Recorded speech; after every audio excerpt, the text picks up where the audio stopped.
Vous avez forcément entendu parler de Ready for It qui s'est tenu en mai 2023 à Monaco.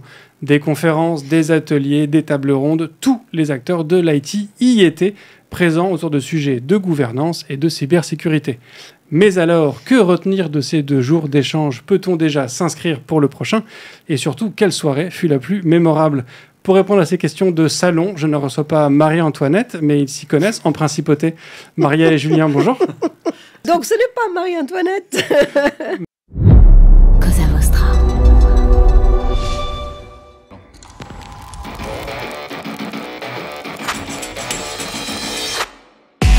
Bonjour, je suis Bruno Soulès, je suis un dev, D-E-V, pour différents, extraordinaires et visionnaires. Bienvenue dans If This Then Dev, le podcast qui veut résoudre le problème avant de passer au dev. Chaque semaine, je recevrai un expert pour décoder un sujet ou une tendance de notre formidable métier d'artisan du numérique. Sans en faire un tuto, nous parlerons d'une techno ou de notre quotidien de dev. Une discussion sans boucle, sans condition, mais compilée, afin d'en comprendre tous les éléments avant de passer au dev. Ce podcast est une production Cosa Vostra, où nous codons comme nous accompagnons nos clients, en étant différents, extraordinaires et visionnaires. Maria, est-ce que tu pourrais te présenter pour les quelques personnes qui ne te connaîtraient peut-être pas? Bien sûr. Donc, je suis Maria Iacolou. J'ai la chance d'être à la direction de 2 événements qui se tiennent à Monaco, organisés par DG Consultant. Donc, je suis la directrice des Assises de la cybersécurité à Monaco tous les ans en octobre. Et je suis aussi la directrice de Ready for It, dont on vient de clore le porte il y a quelques jours, il y a quelques semaines, à Monaco, toujours. Canon. Et Julien, du coup, est-ce que tu pourrais aussi te présenter pour les gens qui ne te connaîtraient peut-être pas? Bonjour, je suis Julien Vicroz et je suis DSI du groupe Stellion. Ok. Du coup, effectivement, donc, vous avez tous les deux... Maria, tu as présidé tout cet événement. Julien, toi, tu faisais partie du comité éditorial de cet événement. Déjà, avant de peut-être creuser un peu sur tout l'historique de cet événement, en une phrase, ou peut-être même un seul mot, qu'est-ce que vous retenez de cette édition 2023? Beaucoup d'effervescence, beaucoup d'engagement des participants. Tout à l'heure, tu disais, tout le monde de l'IT était là. Ce que j'aimerais bien préciser, c'est que dans un événement one-to-one, comme sont les assises d'ailleurs, même si la taille est plus grosse, l'important, on n'est pas de la quantité. Chez Ready for It, nous n'avons pas des quantités, mais de la qualité, parce que nous présélectionnons en amont les profils qui viennent pour être uniquement en mode partage entre pairs et surtout être en demande d'avoir des projets à développer, comme Julien, c'est le cas, et comme ses pairs, pour pouvoir le développer ensemble avec des offreurs de solutions. Donc, quand je parle d'effervescence, je parle vraiment de ça. C'est une effervescence business. J'ai le sentiment, avec toute l'équipe DG Consultant, d'avoir répondu à un engagement qu'on avait auprès de la communauté IT depuis 4 ans. Une communauté très secouée par l'enchaînement des crises. Et j'ai le sentiment d'avoir accompli mon job, excusez-moi pour l'expression un petit peu rude, d'avoir dit, OK, j'ai tenu ma promesse en termes de répondre à un besoin, et je l'ai tenu parce que DG Consultant a été accompagné en premier cercle par notre comité dont Julien fait partie, et en deuxième cercle par plus de 300 DSI et RSSI qui sont venus et qui ont travaillé pendant 2 jours comme des malades pour faire des rendez-vous one-to-one et travailler avec les offreurs de solutions. Ouais. Bon, c'est plus qu'une phrase, hein, oui, mais avec mes origines, ça déborde. Je m'en excuse à l'avance pour les auditeurs parce que ça va déborder. Non, mais c'est effectivement important de le rappeler, c'est qu'il y a quand même une composante très alors, j'ai pas envie de dire productive, mais il y a un côté en tout cas très efficience. Très efficience, ouais, voilà, de cet événement. Et de ton côté, Julien, toi, qu'est-ce que tu retiens? En un mot, je dirais maturité. Ok. Parce qu'il y a une prise de conscience des acteurs, il y a une prise de conscience de l'intégralité du monde de l'IT dans tout ce qui constitue les réponses aux crises. La crise nous fait grandir, c'est sûr. Okay. Mais après, il faut y être confronté, adapter les organisations, adapter plein de choses qui sont liées soit à la tech, soit à la façon dont on utilise la tech. Et aujourd'hui, l'événement permet un partage au travers des échanges avec nos pairs, avec les autres DSI, un partage entre DSI et CISO, ou RSSI. Donc c'est vraiment un plus. Ça permet de se confronter aussi à des problématiques réelle. Donc là, on est vraiment dans l'action. Ouais. Et pourquoi je parle de prise de conscience, c'est qu'aujourd'hui, on n'est pas là à théoriser ou conceptualiser. On est dedans et on peut mettre un nom sur ces problèmes. Et en face, on peut partager. Et si on n'a pas forcément les solutions, on peut au moins s'orienter entre nous vers des pistes qui nous mèneront, en tout cas, à une évolution de la situation. Ouais. Ce qui est rassurant, du coup, quand tu parles comme ça de maturité, parce que du coup, la thématique principale de cet événement, c'est autour de la transformation numérique et de la cybersécurité. Donc c'est toujours agréable de se dire qu'on arrive quand même enfin sur un certain niveau de maturité sur ces sujets cyber. Avant du coup d'évoquer un peu tout ce qui a pu se passer pendant cet événement 2023, est-ce que peut-être Maria, tu pourrais nous raconter un peu qu'est-ce qui vous a amené à créer cet événement en plus des assises, parce que les assises c'est plus ancien. Les assises c'est un événement très âgé. Très âgé. 23 ans. En octobre prochain, on sera à la 23e édition. Et il y a 4 ans, en tant que DG consultant, on a pris la décision de créer un one-to-one pour répondre aux besoins qui venaient du terrain. Donc, pour l'historique, il y a 4 ans, je voulais dire un petit peu avant la grande crise, avant l'enchaînement des crises. Donc, il y avait déjà un terrain, et nous, on va en tant qu'organisateur d'événements, là où il y a un besoin économique, sinon on n'a pas de sens. Donc, il y a 4 ans et 5 ans dans la préparation, on avait déjà des signaux, des alertes sur le besoin d'accompagnement sur la transformation numérique des entreprises françaises. Donc, on avait initié Ready for It avec un ancrage vraiment porté sur l'accompagnement en transformation, avec un ciblage vraiment beaucoup sur le mid-market, les ETI, parce que c'était là où on avait un sens à apporter des solutions et faciliter les échanges. Un écosystème économique a des relations, et nous, en tant qu'organisateurs, notre job, c'est de faire la liaison, faciliter les échanges. Notre rôle, il est là. Quand il n'y a pas besoin, on ne le fait pas. C'est logique. On n'est pas moi, je dis tout le temps, on n'est pas des loueurs de stands. Les stands, c'est une conséquence d'une longue histoire. Bien sûr, les stands de chez Ready for It, je vous confirme. Donc, il y a 4-5 ans, les signaux étaient à l'alerte sur un besoin d'accompagnement, très spécifiquement sur le mid-market, en transformation. Et ce qui s'est passé, pour la petite histoire que tout le monde connaît malheureusement, le Covid est arrivé, le premier confinement est arrivé, et d'autres alertes sont arrivées que nous, on a écoutées et suivies, monitorées de près, grâce à nos membres des comités, mais aussi avec les alertes d'organismes comme l'ANSSI, tout bêtement. L'ensemble de nos offreurs de solutions, de nos RSSI et DSI suivent l'ANSSI, mais nous aussi, on est vraiment en première ligne pour comprendre quels sont les besoins du marché. Et à l'époque, je vais faire un petit peu l'histoire en arrière, Guillaume Poupard alertait sur les besoins français de couvrir les régions parce qu'il y avait des grandes manques. Pourquoi ? Tout simplement, il s'agissait effectivement d'entreprises. L'entreprise moyenne française était dans une phase de transformation nécessaire, mais le premier confinement est arrivé et il y a eu une recrudescence des attaques à leur égard. Pourquoi ? Parce que n'ayant pas armé comme les comptes du 440 du SBF 120, grosso modo, les attaquants, ils vont où ? Ils vont là où il y a une faille, et il y avait les failles. Et les crises, les attaques se sont enchaînées.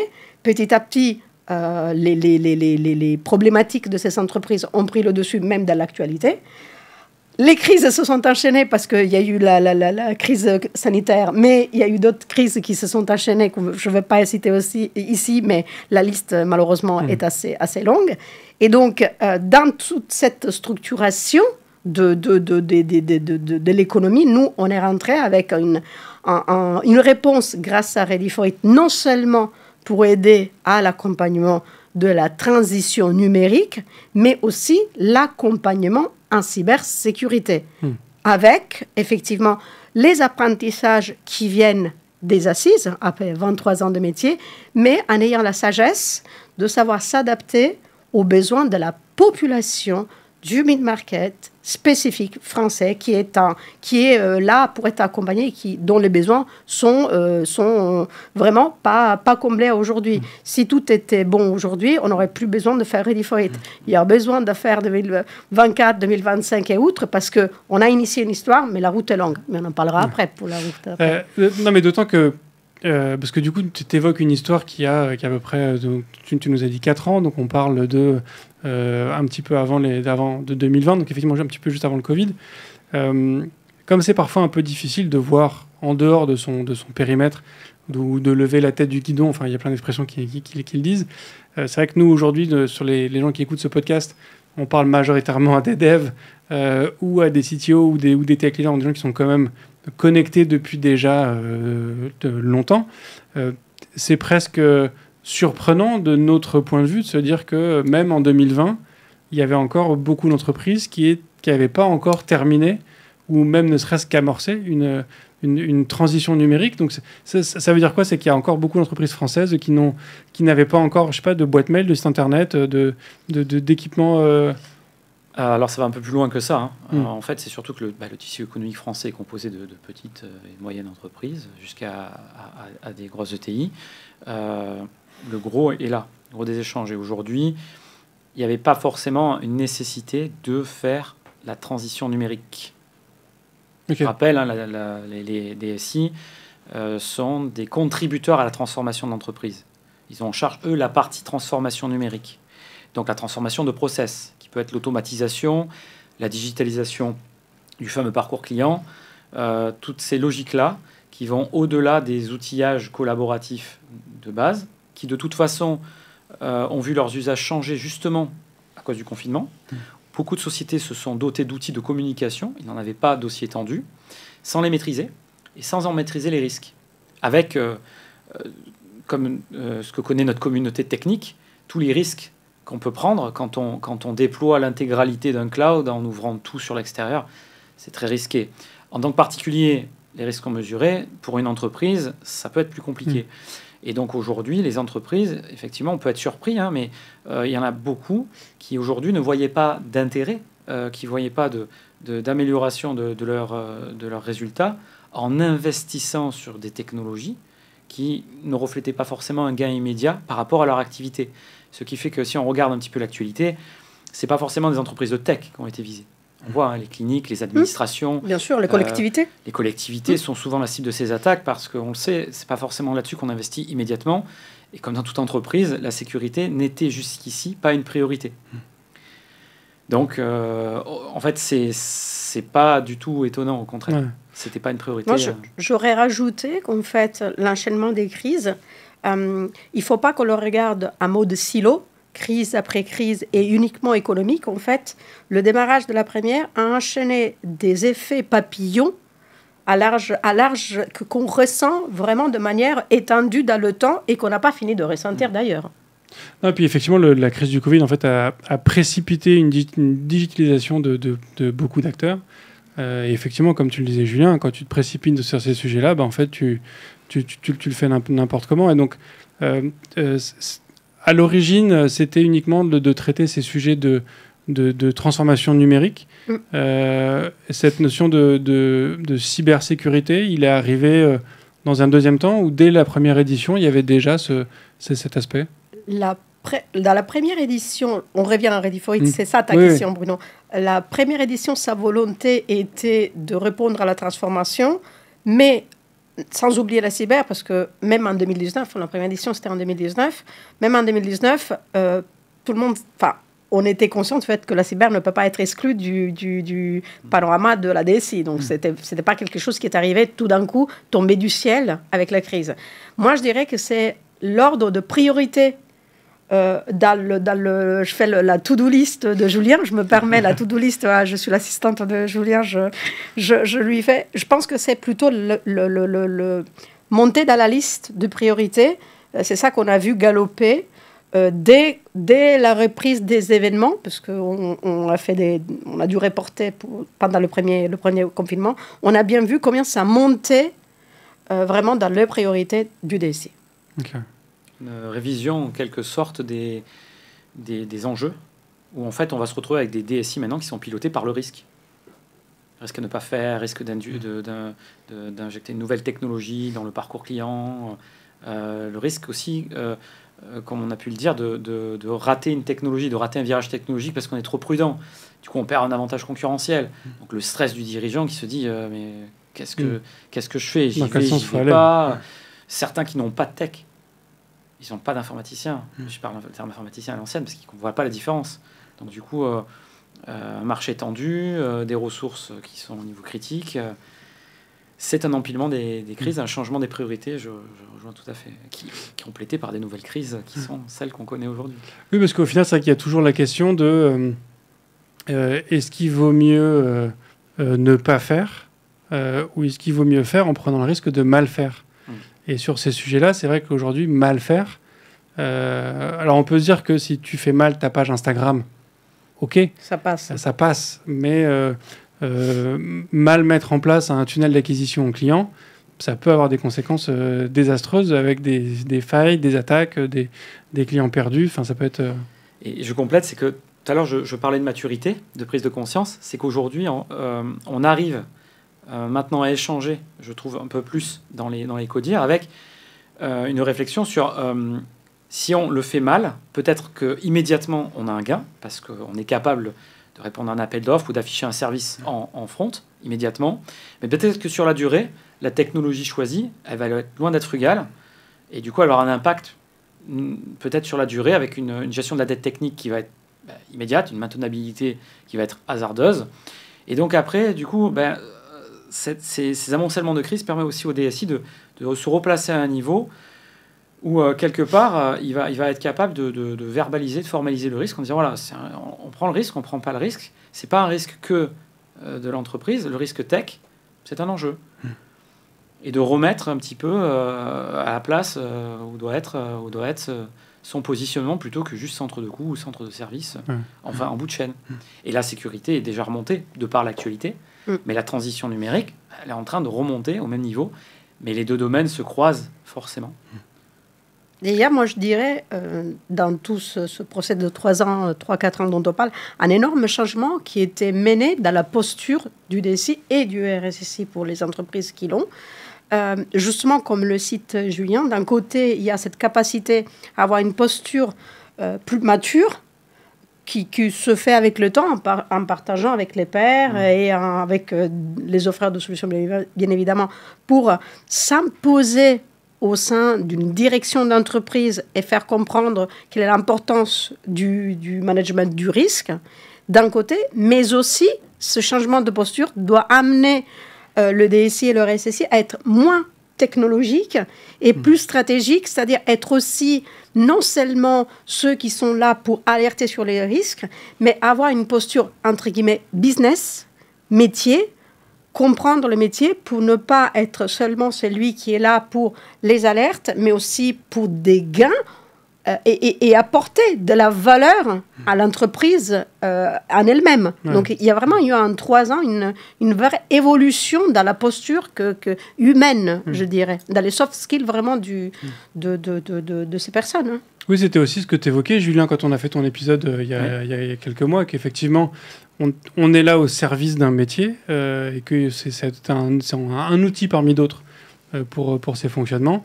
Et que cette connaissance du métier, du coup, est nécessaire pour... effectivement, comme tu le disais aussi, Maria, on n'est pas juste là pour dire, attention, si on fait ça, on prend le risque d'exposer des données. C'est aussi, voilà, les outils qu'on peut mettre à dispo pour votre équipe. Et vous utilisez ça aujourd'hui, c'est bien, mais il faudrait plutôt le faire comme ça. Il faut être capable d'apporter des solutions. Donc, ce qui est d'autant plus compliqué, c'est qu'en plus, dans un monde technique mouvant en permanence, le DSI a une nécessité d'être...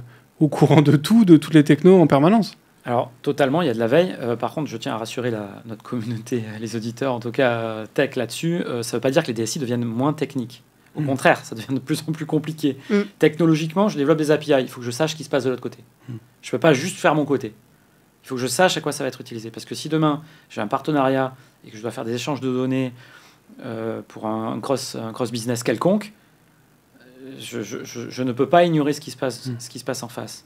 Je vais travailler avec des entreprises qui ont des systèmes différents. Il faut que j'ai une acculturation au monde du SaaS, des plateformes as a service, des infrastructures as a service, et c'est quoi la différence avec le on-premise, et tout ça dans des périmètres qui avant étaient, je dirais, silotés.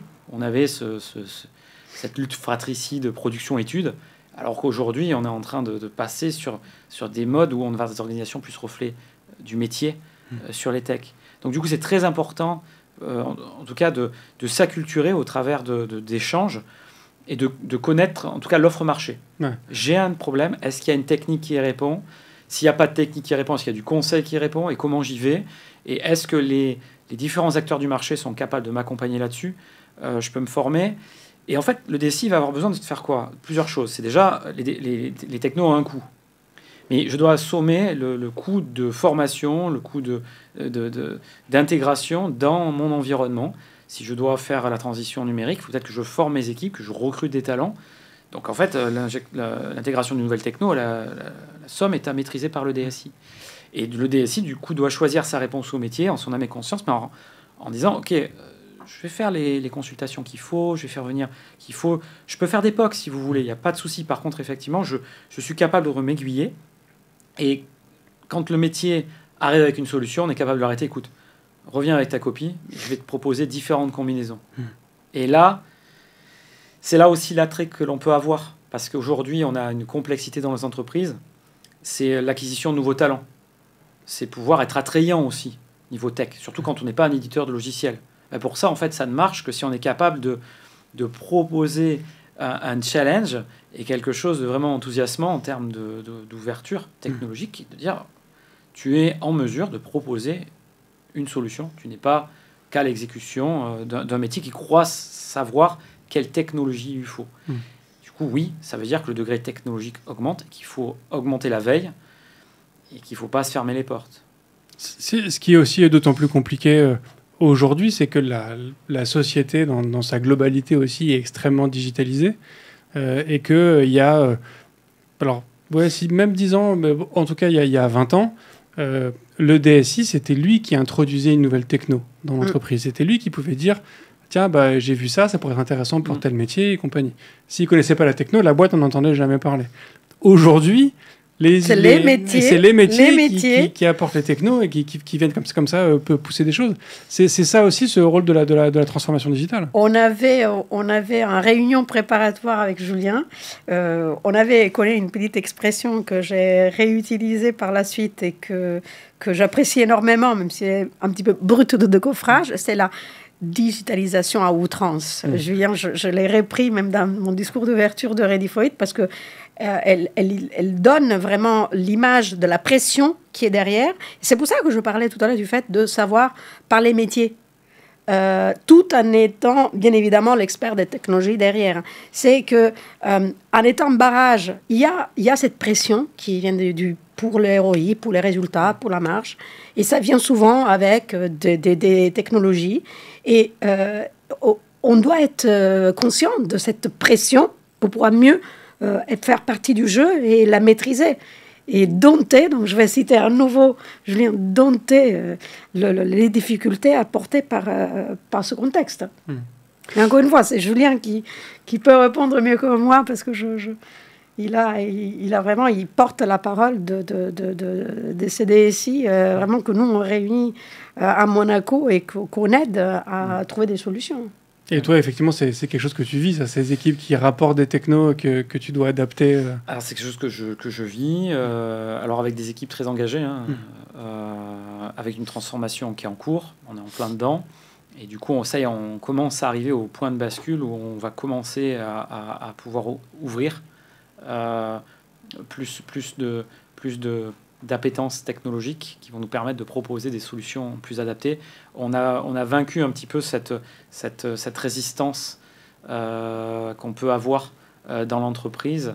Ce point de bascule, pour prendre cette expression, qui veut dire que le métier est prêt à écouter et pas qu'apporter des solutions parce qu'il les a vues sur un site web, chez un concurrent ou à la maison. Et on commence également à avoir ces notions de sécurité qui font partie du paysage. Alors, c'est normal, c'est le temps qui passe, il faut aussi qu'on arrive à intégrer tout cela. Et je pense aussi que ça passe par le positionnement de la DSI et son discours. Ça nécessite beaucoup d'investissement de la part des managements dans les DSI. Parce que ça veut dire qu'en plus du rôle technique, il faut monter à un autre niveau. Donc ça passe par la posture, ça passe par la façon de s'exprimer, ça passe aussi par la patience. Par une pédagogie aussi. Alors la pédagogie, il y a l'empathie, c'est très important, parce que généralement un métier est sous pression, parce qu'on a un marché aussi financier qui est sous pression, plus des problématiques. Les technologies, il ne faut pas croire, on le sait tous, c'est de plus en plus cher en fait. Parce que la cloudification, passer tout d'on-premise au cloud, comme on peut le voir outre-Atlantique, ils reviennent un peu en arrière, parce que, in fine, les volumes ne sont pas forcément là, à cause de la crise justement. Et du coup, s'acheter des nœuds Hadoop quand on n'a pas beaucoup de données à traiter, ça peut coûter cher. Donc, je prends cet exemple-là, mais il y en a tant d'autres. Et donc, on le vit, et moi je le vis aussi, mais cette digitalisation à outrance, ce terme un peu brut, comme tu dis que j'ai employé, c'était pour dire que on n'a pas le choix de digitaliser parce que les concurrents l'ont fait, ou alors parce que les clients le souhaitent, ou parce que le marché dans lequel évoluent nos propres clients les contraint à le faire. Du coup, en fait, le jeu, c'est digitaliser très vite. Et pour reprendre ce que tu as dit tout à l'heure, parfois, c'est digitaliser mal. Et on se retrouve, alors pas forcément dans mon marché du service à l'assurance, qui est un secteur de niche, mais on se retrouve quand même avec des marchés, si on ne digitalise pas en faciès, on est mort. En fait, il faut afficher de la digitalisation. N'importe quel tech aujourd'hui qui va sur LinkedIn, mais là, on se croirait sur une page de pub YouTube. On voit des technos, mais c'est juste pas possible. C'est pas... Et en fait, on s'aperçoit du coup que le DSI est soumis à cette contrainte-là et doit remettre une certaine vérité en disant oui, tu peux transporter l'information, la partager avec n'importe qui dans un cadre sécurisé. Tu veux gérer du franco-français, c'est du cloud souverain. Tu peux pas le mettre sur un stockage qui coûte pas cher dans un cloud public. Ce n'est pas possible. Donc, il faut faire attention à cela. Et pour ça, ça veut dire que il faut être conscient aussi des différents niveaux de digitalisation et différents moyens de digitaliser. Donc, la pression, elle est juste énorme. Et ceux qui souffrent beaucoup, je dirais qu'au milieu, en plus de tout ça, et c'est un avantage et un atout aussi, une carte à jouer pour les DSI, c'est que les MOA souffrent. Parce qu'on est on a des MOA qui sont entre les modèles agiles des DSI et des modèles... Entre les deux. Entre les deux. Et en fait, ces MOA, elles ont pour but aussi d'aider la DSI à être la passerelle des métiers, parce que le DSI peut pas... On sait qu'on touche un sujet, et là, nous, on ne peut pas être porteur de la responsabilité de certains sujets dans l'entreprise. Et il faut du coup s'en faire des alliés et les aider eux aussi à grandir pour que la technique, la technologie, ça soit un moyen d'y arriver à un instant T, puis ça peut faut se dire que ça peut évoluer demain. En faisant ça, je pense que les DSI ont peut-être, à mon avis, et c'est mon avis, un moyen de juguler le shadow IT. Parce que la solution, elle n'est pas dans la technologie que tu apportes, elle est dans le concept que tu mets en œuvre. Donc à partir de là... le DSI peut plus trop se faire court-circuiter. Donc voilà, on y est presque, je pense. Et on revient du coup au sujet de l'apport de la connaissance aussi métier du DSI, qui vient effectivement, comme tu le dis, pas juste apporter une techno, mais aussi apporter une réponse métier et plus pertinente à la demande d'un collaborateur, quel que soit son métier d'origine. Ouais.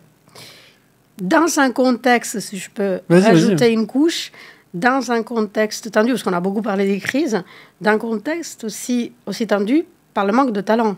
Il faut qu'on parle aujourd'hui, parce qu'on évoque les thèmes, on est en clôture de Ready for It il y a 3 semaines. Un des piliers des discussions, des échanges, était justement autour de la problématique du manque, de la souffrance au niveau des talents. Donc, encore une fois, je fais ping-pong, je passe à Julien, parce que c'est lui le premier acteur dans ce sujet. On tourne en rond, encore une fois, depuis la première crise, autour du sujet manque des talents, qui n'est pas qu'un sujet cyber, mais c'est un sujet large IT, c'est vraiment transverse. Et on a bien vu que, de toute façon, les réponses des écoles, les réformes attendront à arriver, des réformes à droite à gauche, ça ne sera pas pour demain, parce que c'est les erreurs faites sur certaines restructurations, on les paye et le résultat ne peut pas techniquement arriver tout de suite. Et donc, les échanges que Julien et ses pairs que nous avons accueillis ont pas mal apporté sur, OK, quelles sont les solutions. On disait, quand on faisait des réunions de préparation, je fais rire les auditeurs, je disais, bon alors, est-ce qu'on peut arrêter de pleurer là et on va aider-nous à sortir des solutions. Et donc, Ouais, on a une table ronde d'ailleurs, notamment sur la question de comment ne pas perdre nos talents, avec notamment Camille Morvan qui était intervenue sur cette table ronde, qui était très inspirante, puisqu'aujourd'hui, Ready4 est à 4 ans, c'est jeune, les crises elles ont 2 ans, et je dirais que c'est très tendu depuis 1 an et demi. Donc personne n'a la solution parfaite, surtout que ça dépend de la taille de l'entreprise et de la taille de son portefeuille, très très clair. Donc du coup, il y a un mix à trouver entre qu'est-ce que l'on a apporté, qu'est-ce qu'on peut faire au niveau de la formation des collaborateurs, et puis qu'est-ce qu'on peut faire sur les nouvelles technologies pour pas se rendre dépendant. On est quand même au stade où on est dépendant des fois de technologies. Alors, c'est pas du tout de protectionnisme, mais on est des technologies qui sont étrangères, souvent américaines, d'autres qui peuvent être des technologies où on n'a pas la connaissance et on est obligé en plus d'avoir recours à du conseil de sociétés qui sont en partenariat. Donc ça veut dire que là, pour le coup, on a une problématique concurrentielle, c'est que du coup, on n'a ni la main sur la technologie, on n'a pas la main sur le paramétrage de notre business dans cette techno. Et là, du coup, ça commence à interroger, ça pose des questions, parce que ça veut dire, ok, demain on fait quoi? D'autant qu'en plus, on a eu un épisode effectivement là-dessus dans cette série de partenariats qu'on a fait avec vous sur effectivement l'impact de l'IT sur les organisations. Et donc, quand effectivement il y a un outil qui oblige une entreprise à modifier ses process, son fonctionnement, parce que l'outil ne permet pas de faire ceci, cela, c'est ce que tu dis, c'est que si tu n'es pas maître de comment tu vas pouvoir mettre en place, implémenter... L'externalisation, justement. On a parlé tout à l'heure de digitalisation à outrance. L'externalisation à outrance n'est pas non plus une solution. Et effectivement, il y a un sujet d'être... Bien évidemment, il faut les réponses court terme, mais en gardant toujours le long terme en disant la solution court-termiste, elle m'adapte là, mais elle ne doit pas me priver d'une expertise, d'une connaissance que du coup elle est externalisée et du coup je la perds, grosso modo. C'est vraiment ce que tu dis, la gouvernance est complètement partie, tout en étant dans un besoin, bien évidemment, d'automatiser. Bien évidemment, le fait de se faire accompagner dans l'automatisation est un constat. Et en fait, c'est ça, c'est qu'il n'y a pas une réponse, mais des réponses. Et ce que j'ai aimé quand j'ai écouté vraiment les échanges de Ready4 pendant les 2 jours, c'est effectivement ces solutions à 360 que nos pairs, comme Julien, ont pu apporter. J'ai vraiment apprécié. Je vais me permettre de vous faire une question un petit peu longue, qui n'est pas encore complètement formulée dans ma tête, donc je vais essayer de le faire en parlant, parce qu'on a parlé de plein de sujets en fait qui dans ma tête se recoupent. Je ne sais pas pourquoi sur cette info-là. On a parlé des jeunes talents qui sont difficiles à conserver. On a parlé de ces sujets d'acculturation à la technologie, au fait que nos DSI aujourd'hui doivent connaître énormément de sujets, en connaître aussi bien les usages que les risques. Et pas être juste là pour montrer des panneaux de risque. Moi, j'ai un peu plus de 40 ans, donc je suis dans les années 80. J'ai eu la chance d'avoir Internet très tôt chez moi. J'ai commencé à développer sur le web très tôt aussi. Mais du coup, j'ai connu ça, en fait. J'ai connu l'émergence du web, de ses prémices à effectivement aujourd'hui. Et j'ai vu passer... et donc, moi, quand j'étais petit, la génération de mes parents était émerveillée des gens de ma génération qui semblaient maîtriser les outils informatiques extrêmement facilement, très rapidement, avec beaucoup d'habileté. Et en fait, j'ai découvert récemment qu'il semblerait que les nouvelles générations, les plus jeunes d'aujourd'hui, sont beaucoup moins technophiles, utilisent beaucoup moins bien la techno, que notamment ma génération, donc des gens qui ont grandi pendant les années 90-2000, qui ont vu tout ça. Et une des explications notamment, en fait, c'est que moi, ma génération, effectivement, on a grandi avec des ordinateurs sous DOS, donc il fallait taper en ligne de commande pour ouvrir un fichier, alors que la génération d'aujourd'hui, ils ont déjà un iPhone où il suffit de cliquer dessus pour ouvrir un fichier, en fait, et que du coup, ils ont un usage de la techno plus facile, qui est extrêmement facilité, et du coup, ils ne maîtrisent pas du tout tous les sujets techniques extrêmement complexes qu'il y a derrière, alors que, comme on le disait effectivement tout à l'heure, les technos deviennent d'une complexité, d'une ampleur, enfin, il y a des solutions partout, de tous les côtés, pour tout. beaucoup plus qu'avant. Donc vous êtes aujourd'hui sur une mission d'acculturation des DSI en 2023, qui sont des gens qui effectivement ont mon âge ou plus, qui du coup ont cette culture technique très vaste, parce qu'on a vu la technologie émerger et on l'a connue à ses prémices difficiles, et aujourd'hui elle est certes plus facile même si elle se complexifie. Enfin, c'est peut-être un paradoxe, mais enfin, vous voyez ce que je veux dire. Et du coup ma question c'est, alors c'est peut-être se projeter trop loin, mais en 2050, pour Ready for It 2050, comment on devra réussir à approcher cette génération de nouveaux DSI qui du coup aura eu une culture et un apprentissage de la tech extrêmement différent? Il y a vraiment un socle. Pour rassurer dans tout ça, il y a vraiment un socle où, très souvent, comme Julien disait, pour être légitime auprès des équipes, il faut quand même maîtriser la technologie. Je connais des RSSI qui sortent d'école de commerce, mais et que j'apprécie parce que du coup, ils arrivent naturellement à avoir une posture différente, d'être trop liés, parce que la tendance d'être à la sécurité de la technologie. Ça, c'est un peu ce qui se projette, effectivement, assez surprenant d'être issu de l'ESSEC et d'être sur ces postes-là. Bon, néanmoins, même en 2050, et je suis très confiante sur la nouvelle génération, parce que j'ai une fille de 20 ans qui est à fond, donc je monitore, je suis très surveillante, mais aussi confiante. Il faut quand même garder en tête qu'il s'agira de toute façon de populations qui devront être légitimes, encore plus qu'aujourd'hui, je dirais, parce qu'avec les nouvelles générations, quand on est manager ou boss d'une entité, encore plus, on est cherché sur la légitimité. Je suis peut-être un tout petit peu plus âgée que toi, je n'en dirai pas plus, mais c'est vrai que dans nos générations, je me mets vers la tienne, ça m'arrange, ça m'a rajeuni aujourd'hui de venir ici, on a effectivement un sentiment de la hiérarchie qui est plus ancré, chose qui est complètement défaite, décomposée sur les nouvelles... Donc, pour revenir à ta réponse, de toute manière, la maîtrise des technologies devra être un socle de ces métiers, et le sera, pour ne pas perdre toute légitimité auprès des équipes. Donc, je comprends qu'il y aura énormément de choses à changer, sûrement. Et encore une fois, je ne suis pas... Madame Irma a projeté 2050, c'est quand même loin.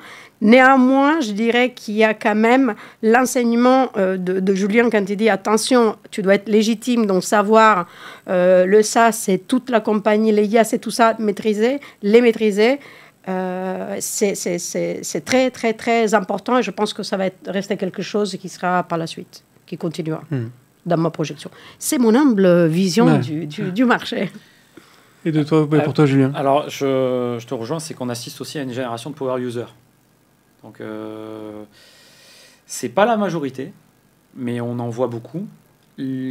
Comment est-ce que tu définis, juste pour qu'on soit sûr qu'on parle de la même chose, comment tu définis cette notion de power user pour toi? C'est quoi? Ça veut dire que on va avoir on est face à une génération, et même qui commence à arriver, où en fait ils sont utilisateurs de services cloud, ils savent pas du tout comment ça marche.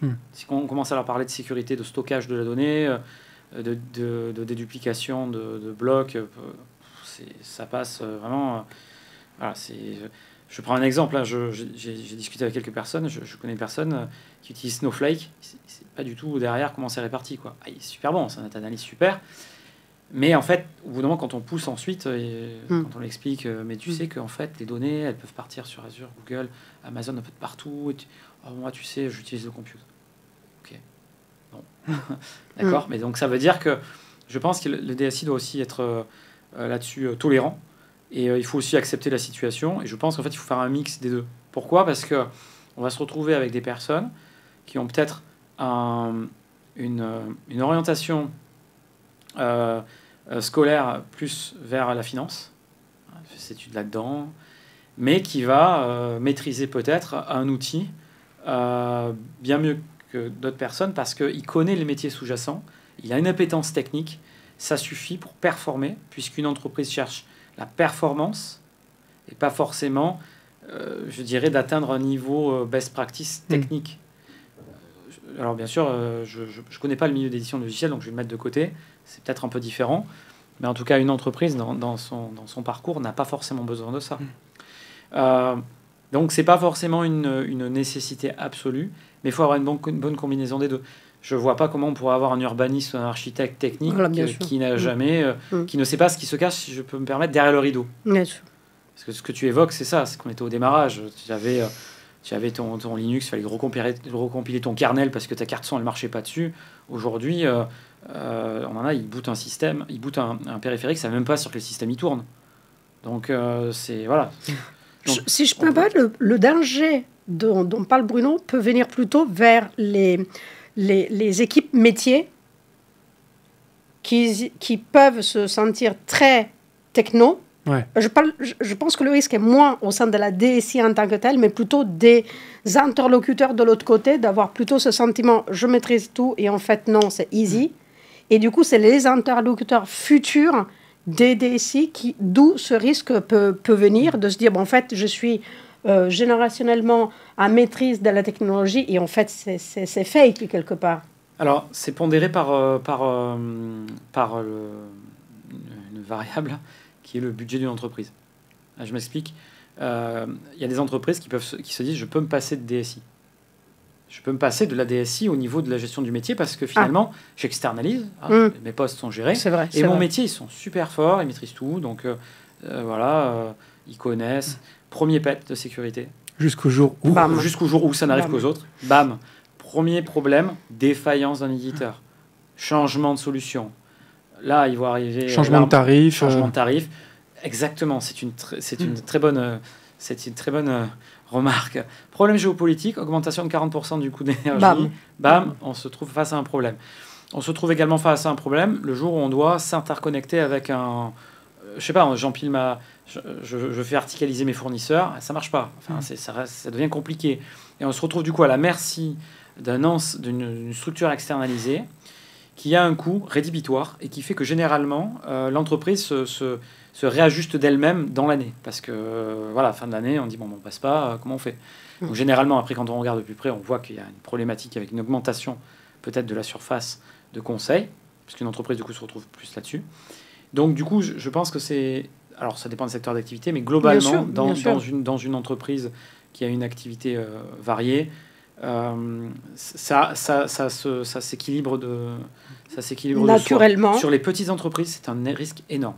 Ouais. Absolument. Un risque énorme parce que toutes les entreprises ne peuvent pas se doter d'un responsable informatique. D'où le fait qu'il y avait souvent des DSI à temps partagé ou des informatiques partagées. Même ça, je connais certains entrepreneurs qui disent non, mais je m'en passerai jusqu'à ce que j'ai atteint une taille critique. Et on reporte jusqu'à ce que le fameux jour où ma compta n'est pas accessible et je peux pas passer mes commandes. Et du coup, c'est le jour où ça commence à coûter. C'est pas que c'est plus rentable, c'est qu'en fait, ça te fait prendre un retard colossal, ça te coûte d'un coup trop cher, parce que cette pénalité, ce jour où il te fait un trou... Face au constat. De manière plus générale, en fait, s'il y a un côté positif à prendre des attaques, des crises, parce que bon, le but, encore une fois, c'est arrêtons de pleurer, pas seulement sur le talent de manière large, c'est aussi... qu'est-ce qui nous apporte, quelles sont les choses positives que ces 3 ans nous ont apportées ? En fait, je veux vraiment tirer des leçons positives. Les attaques des hôpitaux, des collectivités ont fait qu'enfin, on parle de manière grand public. Du coup, l'évangélisation qu'avant était seulement chez les RSSI ou les DSI se fait au sein de l'entreprise. Du coup, on est plus alerté et le travail de Julien et de ses pairs est, entre guillemets, plus facile. C'est-à-dire qu'il y a toute la partie, au moins, évangélisation qui est déjà enlevée. C'est plutôt le comment. On ne se pose plus la question sur le fait qu'il y a un danger, parce qu'avant, c'était ça. Mais il est où le danger ? Aujourd'hui, il faut vraiment vivre dans une grotte, loin, loin, loin de France et de beaucoup de pays, pour ne pas se rendre compte que le danger est là. Après, on ne sait pas comment, et d'où l'expertise de Julien et des DSI de dire, voilà, nous, on a les clés du métier pour répondre. Voilà un petit peu. Oui, aujourd'hui, pour ne pas connaître les risques, il faut vraiment être déconnecté, ce qui est le meilleur moyen d'être le plus sécurisé, d'ailleurs, c'est d'être effectivement déconnecté. Absolument. Mais juste, du coup, que tu vois, alors, j'ai adoré vos réponses. Dans les petits éléments que j'ai envie de recouper, que vous évoquiez le fait que tu as des utilisateurs qui effectivement sont de plus en plus donc tu parlais de power user, mais donc effectivement de plus en plus quand même techno avertis, on va dire, mais qui n'ont aucune connaissance de ce qui se passe derrière, parce qu'en fait, il y a un niveau d'abstraction aujourd'hui qui est effectivement colossal, qui fait que même pour des gens comme nous, ça devient difficile d'appréhender en fait l'ampleur des choses.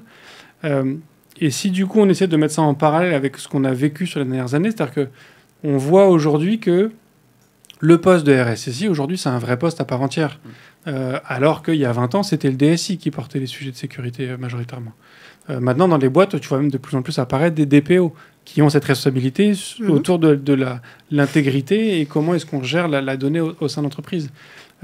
Et du coup, c'est un truc que tu disais à un moment, Julien, où tu disais que tu peux avoir quelqu'un qui est plus à côté métier et qui maîtrise très bien la techno, qui du coup va apporter plus de valeur que quelqu'un à côté technique. Et au final, c'est aussi tout ce que vous avez évoqué sur cette importance de connaître le métier quand on est DSI. Est-ce qu'au final, si on reprend cette image de 2050, est-ce qu'on ne se dirige pas vers justement de nouveaux postes qui vont encore émerger au sein de cette DSI avec des responsabilités de plus en plus éclatées, où en fait il y a une personne qui sera en charge du parc informatique, un de la data, un du stockage, je sais pas, des interfaces en réalité augmentée, enfin tu vois, des sujets qu'on peut même pas imaginer, parce que 2050 ça paraît tellement loin quand on voit à quel point les choses avancent. Mais tu vois qu'en fait le nombre d'acteurs qui devront intervenir sur des sujets comme ce que vous couvrez avec la transformation digitale sur Ready for It seront encore plus vastes que ce que c'est déjà aujourd'hui. Qu'est-ce que vous en... Julien Diva, je termine. Vas-y, tu réponds et je termine. Alors, déjà, 2050, c'est loin. C'est très très loin. Ready for It, ça se passera en réalité augmentée, et puis ça sera avec des IA. Ça sera ça, non. C'est ça, voilà, c'est ça. Donc, déjà, sur la partie... sur cette partie-là, il y a une évolution, c'est très clair, de la maîtrise des métiers. Je pense que pour répondre à ta question, vers quoi on s'oriente ? À mon sens, on s'oriente vers une informatique qui produit des services et non plus des produits. Donc voilà, c'est ma vision des choses. C'est que c'est plus du product management, c'est du service management dans l'entreprise. Responsable d'un centre de service. Et cette centre de service fournit des services à un métier donné pour un éventail d'offres que l'entreprise offre à ses clients. Là-dedans, tu peux mixer ce que tu veux. Tu peux avoir de l'hypertech, tu peux avoir des squads d'hypertech qui passent d'un service manager à un autre, et tu peux avoir également ces utilisateurs un peu plus acculturés qui viennent du métier, qui se mêlent à la DSI aux côtés des PO pour apporter une dimension au-delà du fonctionnel, parce que le PO il y va déjà, mais au-delà du fonctionnel pour rapporter la dimension business. Où tu vois apparaître des notions de renta et de tout coût total de possession au niveau de l'entreprise. Et là, du coup, un mix où tout le monde trouve sa place, et normalement ça fonctionne. Après, à savoir comment tout ça s'anime, et tout ça converge dans un modèle organisationnel français qui est un peu, je dirais, en retard sur certains types d'organisation. Un équilibre doit se trouver, ça doit s'expérimenter, ça doit dépendre certainement aussi de la taille d'entreprise et de ce qu'elles font. Mais globalement, voilà, je pense qu'on va vers une évolution comme cela. Et en tout cas, moi, les échanges que j'ai pu avoir récemment avec mes pairs, notamment lors d'événements, on commence à voir apparaître ces éléments-là un petit peu dans nos projets. Et moi, je voudrais terminer en réalité en ouvrant une autre porte de 2050, parce que tu m'as inspiré avec cette question.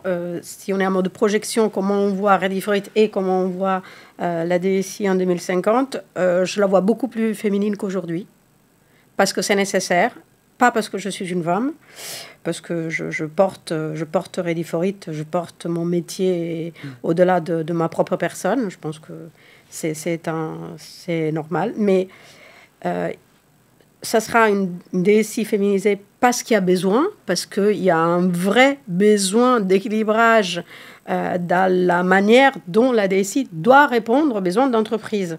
Et l'apport des talents, les réponses des talents viendront aussi en ouvrant plus les portes aux femmes, avec un travail beaucoup plus de longue haleine, alors long-termiste, mais on est en 2050, donc je peux me projeter sur un travail qui sera fait dès les écoles. Et quand je parle d'école, je ne dis pas seulement de pousser des jeunes élèves à aller plus à l'EPITA et à faire des écoles d'ingénieurs, c'est aussi bien en amont, dans l'éducation des familles, avec des responsabilités qui ne sont pas données à papa, maman, parce que c'est facile de dire, bon, bah, c'est les parents qui doivent donner plus de confiance aux jeunes filles pour faire des écoles d'ingénieurs, mais aussi à imposer certaines choses, certains quotas. Vous voyez, c'est complexe. Demain, j'aurai un rôle au sein du gouvernement, je pense. Bref, plus sérieusement, il y aura sûrement... non pas pour porter un discours féministe que je peux porter sans problème, mais c'est surtout parce que c'est comme ça que on répondra aux besoins de l'entreprise et on répondra à la crise des talents. Donc voilà la porte que je t'ouvre sur un autre sujet. Je suis effectivement extrêmement preneur de ce changement plus que nécessaire. Cette diversité, effectivement, elle est forcément riche. Et je pense qu'effectivement, on parlait effectivement de mutation et de changement des métiers. En changeant drastiquement le profil type aujourd'hui qu'on retrouve dans ces métiers-là, aidera forcément à structurer différemment et mieux les équipes et apporter de meilleures solutions et du coup de meilleurs services au final à l'ensemble des collaborateurs. Si j'essaie du coup de revenir un peu sur le fil rouge de notre... 2023, voilà, on 2023. Le voyage dans le temps. Du coup, vous nous avez raconté un peu la construction de cette mission de Ready for It. Post, du coup, session 2023. Ça a été quoi, du coup, la réponse que vous avez apportée, on va dire, à ces sujets-là en 2023 ? Alors, de manière concrète, nous avons ensemble, encore une fois, avec le comité éditorial, nous avons construit un programme de contenu. Contenu, c'est quoi ? C'était des tables rondes et des ateliers auxquels on a passé au crible avec le comité tous les sujets qu'il fallait sur lesquels il fallait s'asseoir pendant l'événement pour que entre pairs il y ait les réponses. Je citais tout à l'heure Dante Lecao, qui a été la première table ronde qui a donné le là à cette programmation, qui allait effectivement répondre aux talents, avec des sujets aussi techniques. On a touché aussi au low-code, no-code. On a fait vraiment un spectre de toute une programmation. Ça, c'était vraiment le premier pilier. Donc, la réponse, c'était, OK, échangeons entre pairs pour trouver les solutions. Les ateliers à l'intérieur de cette programmation étaient programmés par les offreurs de solutions. Donc, l'idée était de partir d'un premier noyau. Entre pairs, trouvons les solutions ensemble. Deuxième cercle, étendu aux offreurs de solutions qui disent « Ok, vous avez tel problème, je vous propose au niveau de contenu, vraiment d'y répondre comme ça. » Enfin, il y avait le troisième cercle des one-to-one, donc des agendas préétablis en amont, entre DSI d'un côté et offreurs de solutions, des agendas et des rendez-vous qui étaient très spécifiques. C'est-à-dire qu'en amont, un DSI, Julien, disait « Bon, bah, j'ai tel budget, le projet, c'est sur cette partie de la nomenclature, le budget est tel, le temps de déploiement est tel. » Donc, très précis. Et derrière, avec une mise en relation avec un offreur qui répond, c'est un peu offre la demande d'offrir, OK, moi, je peux te répondre de cette manière. Et voilà, donc ça, c'était la partie efficiente, pratique, avec laquelle on a répondu. Et enfin, il fallait la partie plus, on l'appelle le networking informel. On peut aussi l'appeler le fait de se régaler, se réjouir. Donc, on a organisé 2 soirées, parce que tu parlais de soirées tout à l'heure, on a organisé 2 soirées. Pourquoi ? Parce qu'on est des êtres humains. Le business se font avant tout entre êtres humains, donc c'est important d'avoir cet échange humain. Nous ne sommes pas des robots, sinon on ferait tout à distance et vraiment avec des hologrammes, ça peut-être en 2050, moi je rigole. Donc cette partie était la partie qui répondait plutôt à la partie, non pas détente, mais plutôt échangeons sur un code différent, rentrons chez nous à Paris ou en province, peu importe, mais ayant travaillé sur des solutions, sur des projets, et aussi ayant eu une connaissance de l'autre de manière différente, comme on aurait pu le faire sur Teams. Et c'était ça le but, le tout en 2 jours, bien compact. Ouais. Mais si ça a marché ou pas, en vrai, c'est pas à moi de répondre, c'est à Julien de répondre. Et du coup, Julien, je me tourne vers toi. Tout à fait, je rejoins en tout cas le fait qu'il y ait plusieurs cercles. En tant que DSI, c'est un événement déjà où on ne se sent pas agressé.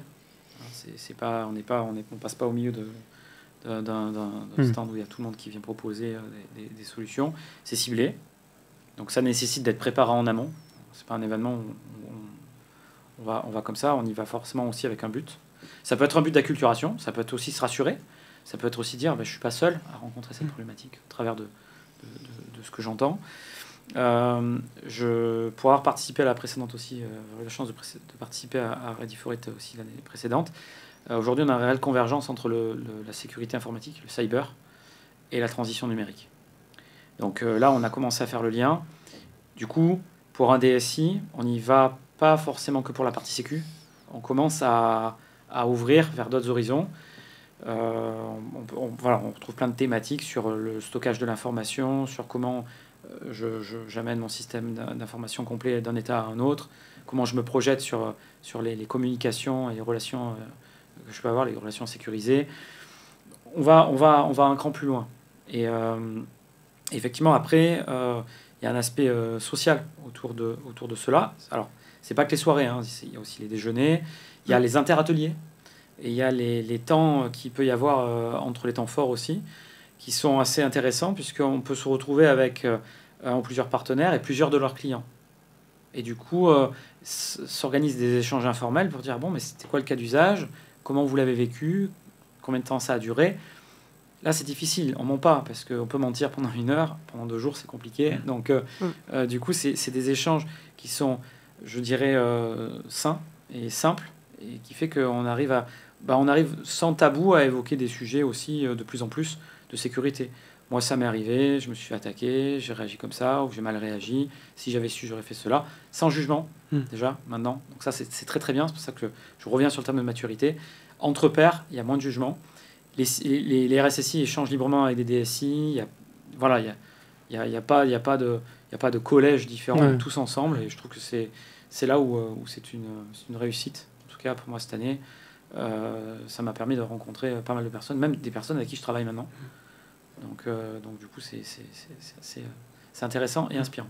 Ce partage que tu évoques sur les attaques qui ont été vécues, je ne sais pas si c'est encore à ce point-là enfin dédramatisé. Tu vois, par exemple, sur ce podcast, j'ai une liste de certains épisodes qui ont mieux marché que d'autres. Et dans l'eau, notamment, il y en a 2 que j'ai trouvé effectivement très intéressants et très captivants, de DSI ou CTO qui viennent nous raconter une faille de sécurité qui a été exploitée chez eux, une attaque qu'ils ont subie. Et il y en a même un des 2, en fait, qui est un CTO avec lequel j'ai eu l'occasion de collaborer parce qu'il a repris l'entreprise que j'avais reprise justement juste avant. Et en fait, ils ont subi une attaque et alors, tout leur environnement de prod a été supprimé, ils ont perdu les accès, enfin bref, ça a été tout un truc. Et il est venu nous raconter minute par minute comment ils ont repris le contrôle, ce qui s'est passé et compagnie. L'épisode était super et l'épisode marche super bien, c'est-à-dire que vraiment c'est un de mes épisodes les plus écoutés avec le pourcentage d'écoute les plus élevés et compagnie. Et du coup, je recherche désespérément, parce que forcément, moi, j'aime créer du contenu que les gens écoutent, et du coup, je recherche des gens qui viennent me raconter comme ça leurs histoires.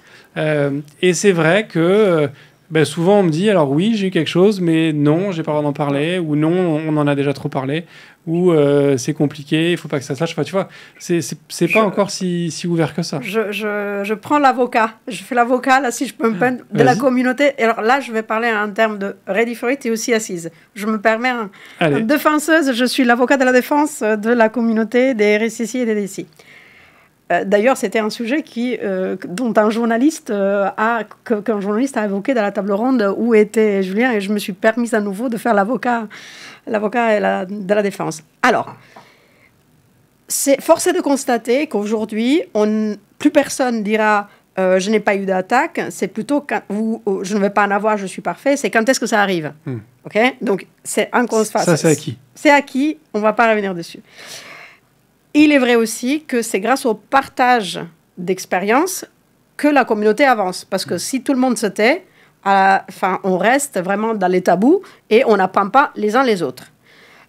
Moi, personnellement, grâce aux assises, je vois une posture différente depuis surtout ces 2 dernières années de partage.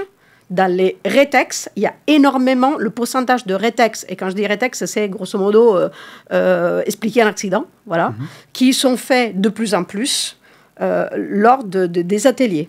Maintenant, l'avocat de la défense dit, il faut qu'on soit, nous, communauté plus large, compréhensif au fait que pour pas mal de DSI et de RSSI, il est difficile de partager de manière publique. Donc, avec la présence, entre autres, de journalistes, je suis désolée, vraiment, j'insiste, parce qu'on a, j'ai l'impression de revivre un moment avec Julien pendant Ready for It.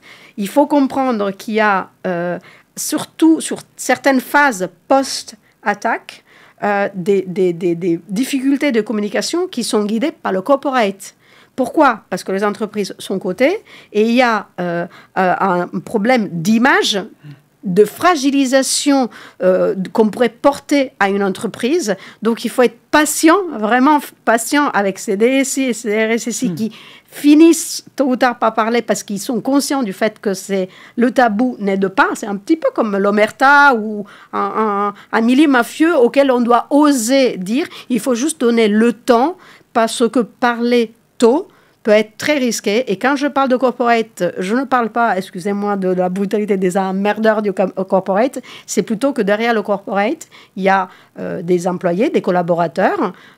On est des tailles d'entreprise importantes et que mettre en danger l'image d'une entreprise peut porter atteinte vraiment à la sécurité même des emplois derrière. Donc, on touche à des sujets assez délicats.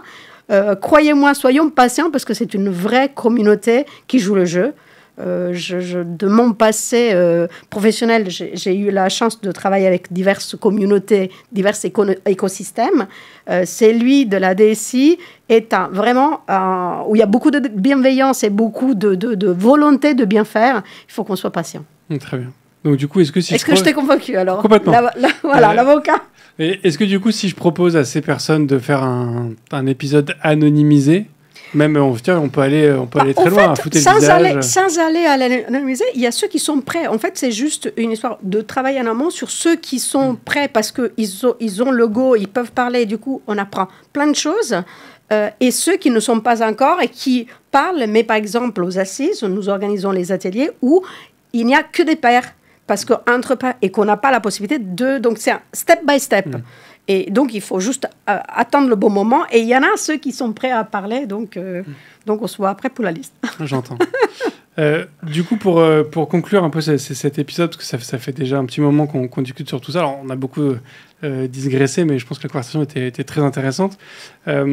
Justement, ce positionnement entre Ready for It et les assises, est-ce que les assises ont une vocation à être... plus pointu, plus haut niveau peut-être sur des aspects de sécurité. Ils le sont déjà automatiquement. En fait, historiquement et automatiquement, ils le sont déjà dans l'ADN.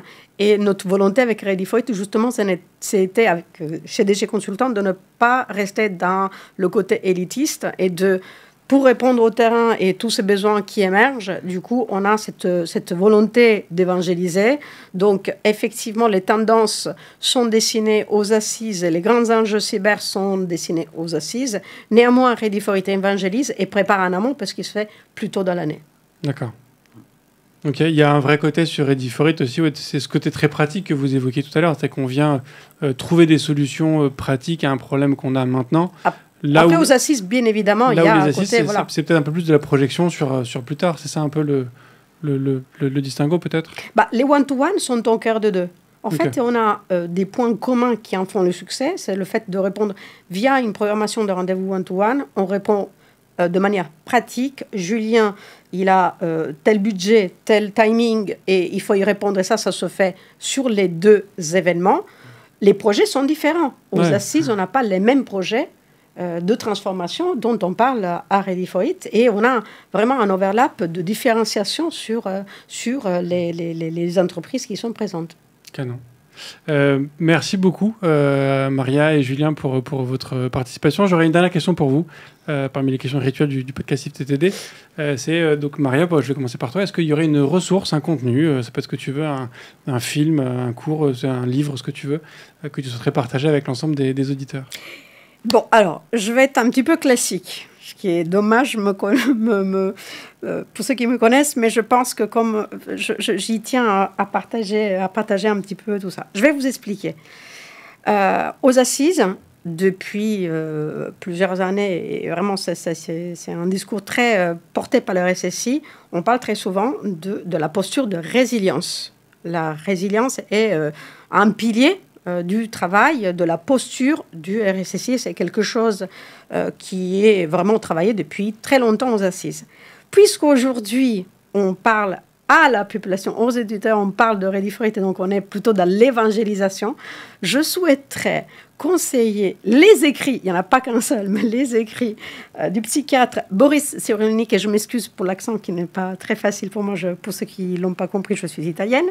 Donc, ce psychiatre, depuis, je dirais, une trentaine d'années, parce qu'il est un peu âgé, a été celui qui a initié en France les théories sur la résilience psychiatrique.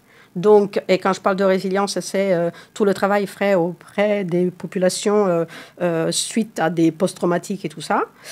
Son travail et ses écrits, aujourd'hui, me font beaucoup penser au travail de résilience que le RSSI a porté auprès des entreprises depuis 20 ans et que je conseille à nos auditeurs en parlant de Ready for It, parce que travailler la posture de résilience, déjà d'un point de vue personnel, mais aussi professionnel, est un petit cadeau que je voudrais suggérer à nos auditeurs. Très bien, on mettra un lien en description pour que vous puissiez le retrouver facilement. Et toi, Julien, est-ce que tu as une nouvelle ressource à partager par rapport à la dernière fois ? Oui, ça serait un livre de Luc Julia, donc le créateur, le papa de Siri. L'intelligence artificielle n'existe pas. C'est un livre assez disruptif pour un DSI, puisqu'il propose une autre vision de la chose et une autre perception. Voilà, il y a des idées assez disruptives. Donc, je laisse les auditeurs le découvrir s'ils en ont l'opportunité. Exactement. Même principe, on vous mettra bien évidemment un lien en description pour que vous puissiez le retrouver facilement. Merci à vous deux pour cette discussion. Merci à tous aussi d'avoir écouté cet épisode bien évidemment jusqu'au bout. Et j'espère que vous avez profité de cette série d'épisodes avec Ready for It. Je vous remettrai en lien de description de cet épisode tous les épisodes qu'on a pu faire avec les différents intervenants du comité éditorial de Ready for It. Je crois qu'on a fait 9 épisodes en tout. Mais surtout qu'on va sûrement faire une autre série. Avec très très grand plaisir. J'ai adoré en plus aller à Monaco, c'était ma première fois. Oui, parce que Ready for It 2024 est déjà là. Et donc, on a un petit rendez-vous le 14 et le 15 mai 2024. Très bien. Et ben, on mettra du coup aussi ces éléments-là. Donc voilà, donc merci à tous. Je vous remercie aussi toujours de partager ce podcast autour de vous. Je vous souhaite une très bonne fin de semaine. Je vous dis à la semaine prochaine. Et d'ici là, codez bien. Merci d'avoir écouté cet épisode de If This Then Dev et merci à toute mon équipe de Cosa Vostra à la production de cet épisode. Merci aussi à Alan, Ada, Linus, Bill, Steve et Steve de nous avoir ramenés jusqu'ici. Si ce podcast vous a plu, committez-vous en vous abonnant, déployez-le autour de vous et vous pouvez aussi nous faire une petite code review en nous laissant 5 étoiles sur votre plateforme de podcast préférée. La conversation continue bien sûr avec vous sur Twitter, LinkedIn, Facebook, Instagram, chacun sa techno, @ifthisdendev ou @bibear, B-I-B-E-A-R. Vous retrouverez aussi tous nos épisodes sur notre site ifttd.io. Et enfin, si vous avez besoin d'une agence pour vous accompagner ou si vous souhaitez rejoindre une équipe tech passionnée et passionnante, écrivez-moi sur bruno@cosavostra.com. Merci à tous.